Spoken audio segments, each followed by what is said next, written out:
Welcome to a new feature on Foxboro Cable Access called The Common View. This is part of our strategic communication plan where we're trying to reach you where you are. Some folks like to read social media or our town website. Others spend a lot of time on social media.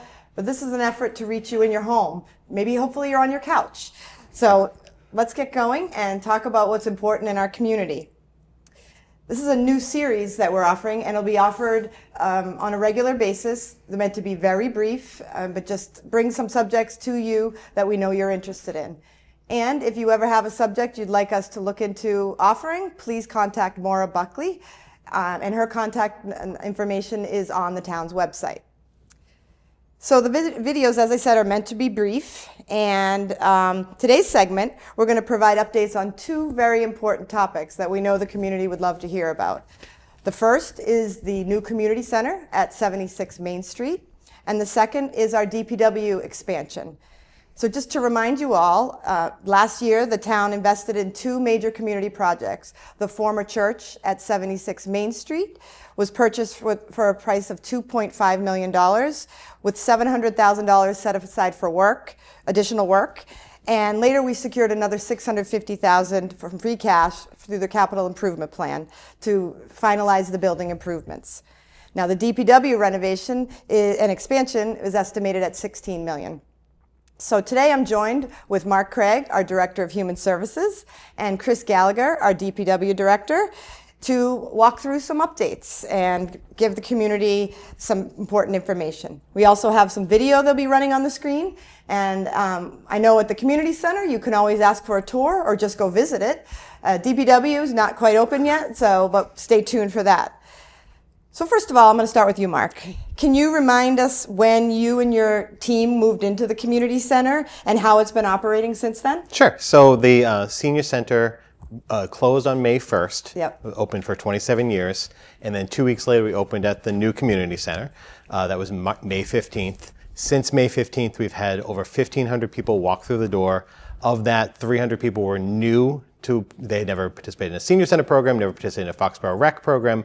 They're completely new. So that was some of my goal of getting new people involved. So we've been offering programs at the community center for the last few months, mostly senior related programs and or veterans related programs. We've also done a few rentals too, so get the community into the space. Soon we'll have a lot more opportunities for younger individuals through the rec department too. That sounds great.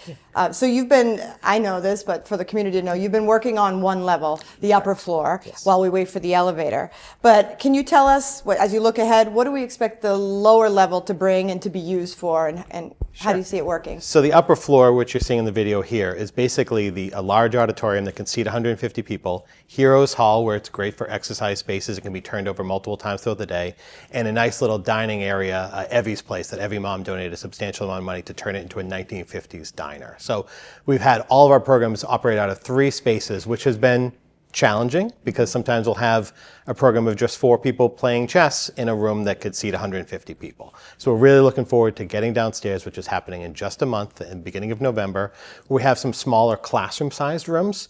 We have a room that's basically a board game room, a room that's going to be kind of like a coastal reading room, an exercise studio, a technology lab, and the majority of our offices will be on that lower level. Great. Yeah. And you also have if I remember from the video, we saw a hair salon. Yes, yeah. What's that for? So one of the rooms downstairs is going to be, I like themes. I like when rooms have individual themes. It's good for wayfinding. When people walk by a room, they know where they are in the building.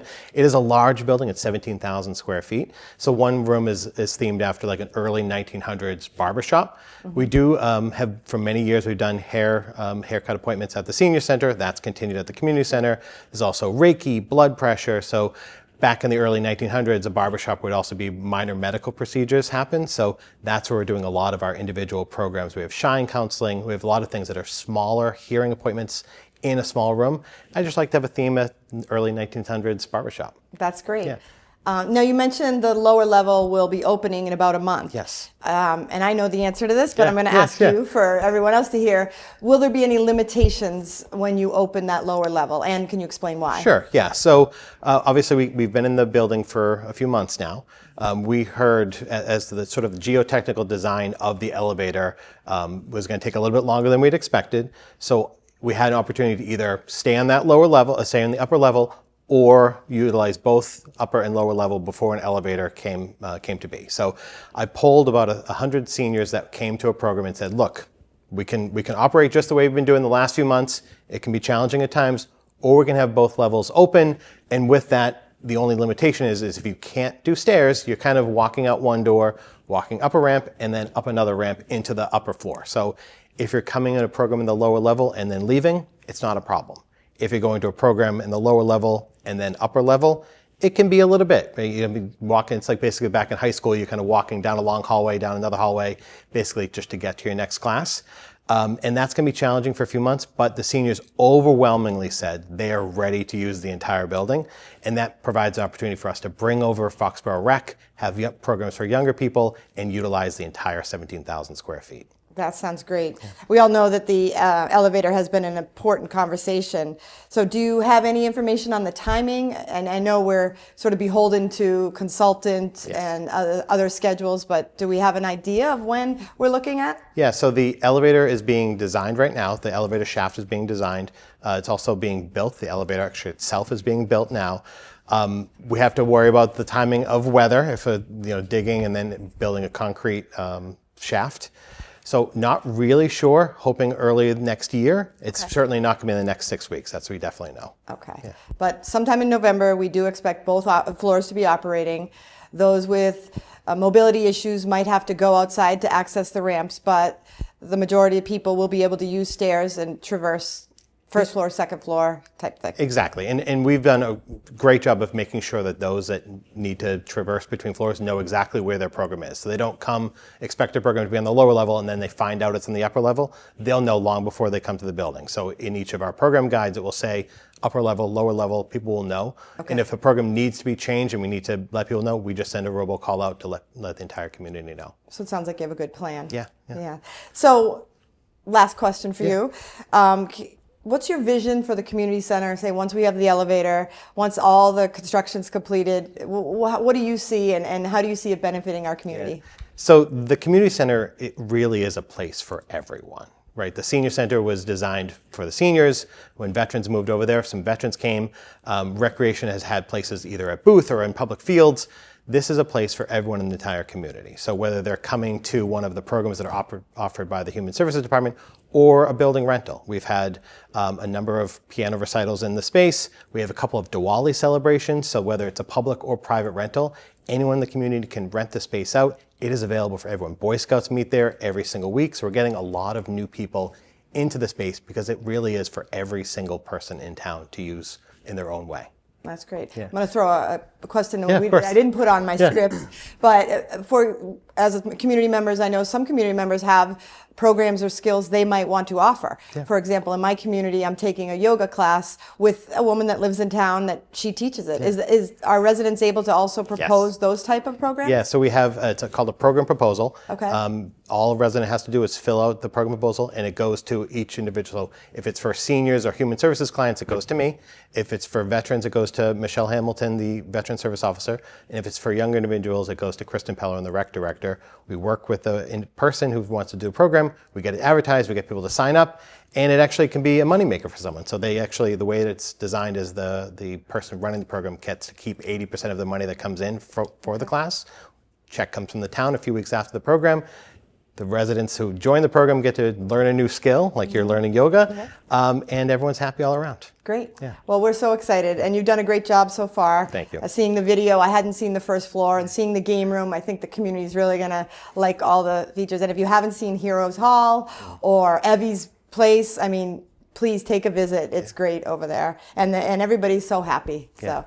Thank you, Mark. Appreciate it. Thank you. So now we're switching over to Chris. Now, Chris, yours isn't as fun sounding, but it's just as important, and it really is sort of the foundation of the community. So can you just tell me a little bit about the addition and how it is going to help or change the way your department operates and sort of what the benefits are to it? Sure. So we started this process a couple of years ago, really as a space needs requirement for the DPW as a whole. Realized that the fleet in this town has grown between school buses, police vehicles, DPW, and then other town departments as well. Over the years since that building was built in the 1960s, we really have outgrown that space. So this became a really a need for the mechanics in the DPW to expand their capacity to what they're actually working on for a fleet. So this space primarily will be used by the mechanics. They'll move out of the existing garage into this new space. We're adding a drive-on lift, which will help them pick up larger vehicles, fully weighted, fully loaded, get them up in the air and be able to maintain and work on those vehicles. We also have an interior wash bay that's part of this addition. That wash bay helps us comply with our EPA and DEP stormwater regulations. That is connected to the town sewer system, which is where that wastewater, that gray water, is supposed to end up. So that's a big step for the town of Foxborough as well to meet that requirement. And then there's a lot of safety and environmental factors that were added into the new space as well. Ventilation is big when they're working on these vehicles. They're welding in this space. All those things. The lighting is a great upgrade from where they are. And it really lets them spread out and not be shoulder to shoulder while they're working on different vehicles crammed in. So it gives them that space to spread out, along with having all of our parts stored inside accessible spaces for where they're working. We used to have parts stored outside. They'd have to walk 50 feet across the parking lot, grab a tire, roll it across the parking lot. We had a Conex box, which had a lot of our parts stored in it that had a leaking roof on it. So this really was a needed upgrade for the DPW as a whole, and for the town, because we service all of the town vehicles in this space. And the other big add-on here is the new fueling station for the town. So we had underground fuel tanks that were 33 years old by the time we ripped them out of the ground. And this project included 2 new 10,000 gallon diesel and unleaded fuel tanks with a canopy, fire suppression, which is also a nice upgrade for everybody that has to use these fueling stations throughout the year during the winter, when it's snowing, when it's raining, and you have to fuel up. This gives them an opportunity to do it kind of in a dry, safer space than where we were. Sure, and I think, it's nice, but it's also, I think it was required, correct? Some of this stuff, I know we couldn't insure the tanks, the gas tanks any longer, that Right. They were underground, they were not adequately protected. So this was something that was almost a disaster waiting to happen. If the town would have been on the hook for a gas spill, and we certainly don't want that. Yeah, So after 30 years, the state requires an insurance policy. Well, they require insurance policy on those underground tanks, and after 30 years, nobody was going to insure them. So this was, again, a nice upgrade, a needed upgrade for that facility and for the town, again, because it's utilized by all the departments in town that have vehicles. And folks driving by will also see the bus yard, that it's secure, going to be secure, and it has the brush to clean off the snow and whatnot. So Yep, so brand new, the buses will come back. We're actually scheduled to do final paving in that bus parking lot next Wednesday, along with everything in the front of the garage. Final pave is scheduled for Wednesday. They'll do some striping after that, and then we should have all those buses back on Elm Street by the end of October. It'll be fenced in, so it'll be secure, sliding gates, so easy for the drivers to come in and open those gates in the morning and close them at night to lock everything up, and puts the buses back on the property right next to the mechanics who are servicing them. So as their repairs are needed, we'll be able to know that the bus is in the lot. Right now we're driving over into Neponset Ave. Graciously, Schneider Electric has let us use that space for the last year, but they do need to get back to the property where they belong. So that's coming. Everybody knows where the buses are parked in town. They don't necessarily know that it's the DPW site that they're parked at, but they're like, oh, that's where the school buses are parked, right? Yes. And I don't know that everybody would realize, I know the town I live in, they don't take care of the buses. I think they lease them. So that is really something that your team, I think with exception for fire, you handle all the vehicles. Is that correct? Yes. That's quite a fleet. Yeah, everything except for the fire apparatus. They have their own mechanic over there. But you're right. Town of Foxborough has committed to in-house transportation for the school department. So the drivers are town employees, and we own the buses, which means we maintain the buses. So it's an added 30 pieces of equipment that the mechanics are required to maintain and keep in safe order for the kids that are riding on them. That's great. So you mentioned paving next week. When do you see this project done? And are we going to have a ribbon cutting, or what can the residents expect on the final completion of this? So we are scheduled for December 8th as a substantial completion date. The contractor has until the end of December for any punch list items. It's going to be an interesting transition because we can't shut down the mechanics. We have to be able to work on vehicles. So even a day of a shutdown is going to be difficult. So there'll be a few days, even a week, where we're working in both spaces. They'll set up some new lifts in the addition while we keep working out of the existing space. And then there's existing equipment that we're relocating into that new space. Some stuff that we've purchased over the last few years that's in great shape.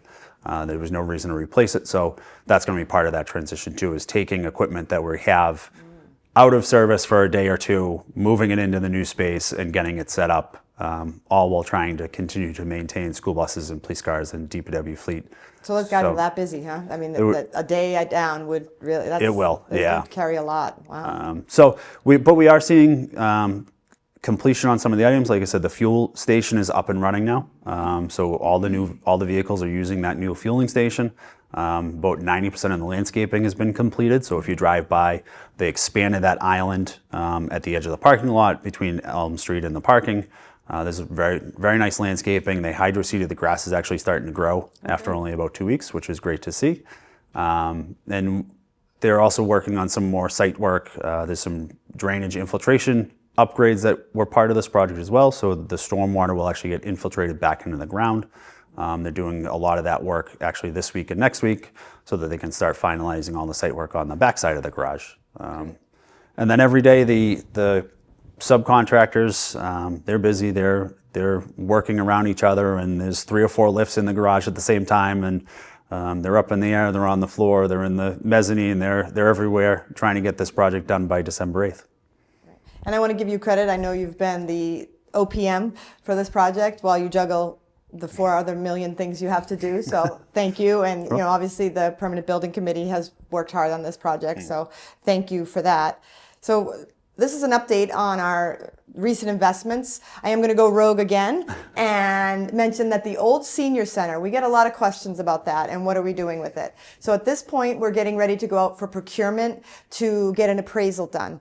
And we're going to have the property appraised. And then at that point, the select board is the authority that will vote to dispose it. They may set conditions of like a minimum price or any other type of conditions. So that's something we anticipate in the next month or so. Well, depending how long an appraisal takes, but we, as soon as possible, we do intend to sell that property. It will be through an open 30B. It's a state law procurement process. We can't dictate to whom it'll go to. It's all through a sealed bid process.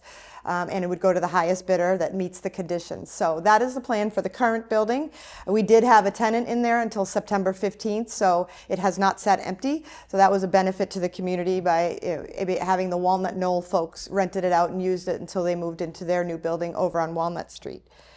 So that is it for today. Like I said, this is a short video series. We'll be looking to bring more topics in the future. And I just want to thank everybody for watching The Common View, and stay tuned next time. And if you found this interesting, please do share it with your family members, your neighbors, because we really do want to reach the community members and let them know what's going on. We are an open book. Thank you very much and have a great day. Thank you, gentlemen. Thank you.